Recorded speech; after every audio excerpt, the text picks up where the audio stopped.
venturing toward him. So let's just see if he grabbed. Oh, he did. You guys see that? Yum, yum, yum. Yum, yum, yum, yum. Ooh. Hey, everyone.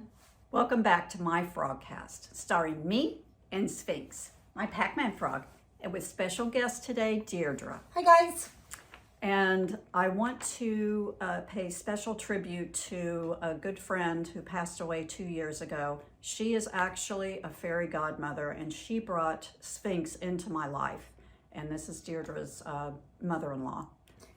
Yeah, so it's a really beautiful story, and I'm so glad that Bev invited me to help her tell it. So if it wasn't for my mother-in-law, we wouldn't have the Frogcast, right? That's right. So special woman by the name of Judy.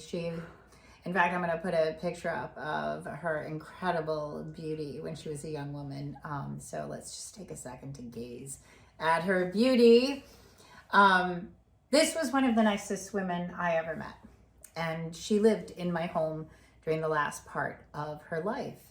And Bev is so kind and is so wonderful and is so amazing that I ended up asking her to do some stuff around my house to help me out. Things like making the garden beautiful for Judy outside of her window, because she's a gardener with a great green thumb. And she just brought all of this joy into my mother-in-law's life, and it was sort of unexpected. She was my friend, but she ended up becoming Judy's friend as well. She brought her dog and shared it with her, and Judy's a lover of dogs, and you developed it was a really incredible friendship. Yeah.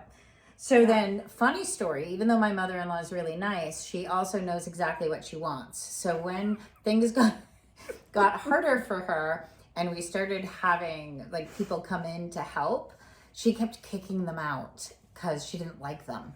So finally she asked if it was possible to pay Bev to kind of be her companion and do her errands for her. And I asked Bev, and you said what? I said absolutely. Absolutely. So they started hanging out together all of the time, and Bev was just a rock star, getting her groceries and her library books and helping her with all of that. Well, she was a lot of fun. She was. And it was really sad to see her getting sicker, but it was also an incredible privilege to have been invited to the end of her life. I don't know if anybody has ever truly invited you to the end of their life, but if so, it's a privilege. Hold their hand and hear their stories and laugh with them, and it's all just an amazing thing. So last Christmas, we knew it was going to be her last Christmas. She told us it was going to be her last Christmas. Yeah. And she had told us all, I'm not in any shape to buy Christmas gifts, so I won't be buying any gifts.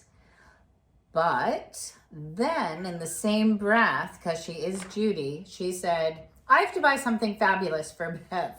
I have to make sure that I get an incredible Christmas gift for Bev.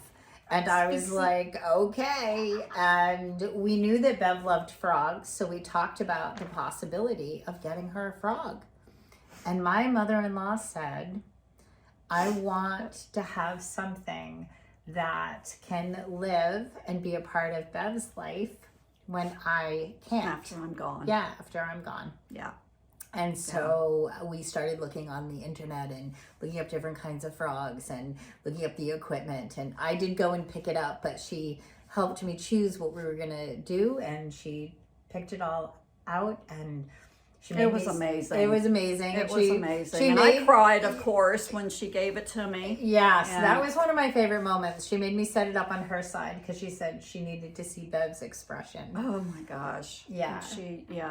Those were right before, those were her final days. Those were absolutely her final days. So we have some pictures of what Sphinx looked like when he was a baby. Oh, when she was a baby. Didn't we find out it's a she, they? Yes. I guess we're using they. They. I'm sorry. Them. They. So, yes. So there are some pictures of Sphinxy. Isn't he adorable? Oh my God, the cutest. Oh, he's so itty bitty. So cute. So we gave the frog, and then on the 18th of December, My family and I went to a Christmas gathering elsewhere. It was the first time we left the house. And the only person we trusted to be there with my mother-in-law was Bev, because we knew that's the only person she would have wanted. And Bev read aloud to her and held her hand, and she passed away very gently and in her sleep, holding Bev's hand, listening to Bev read. And we have no doubt that she chose to go exactly in the way she wanted to go. She wanted to save her son from having to see that, and she knew and trusted Bev enough to have her with her. So every time we look at Sphinx, every time we talk about Sphinx, every time there's a fraudcast, a little bit of Judy is there with us. She's here right now. Yeah, with us. It's true.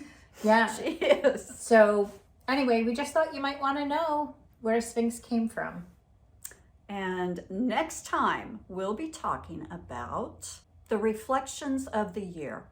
Oh yeah, that'll be nice to look back. Yeah. Yeah.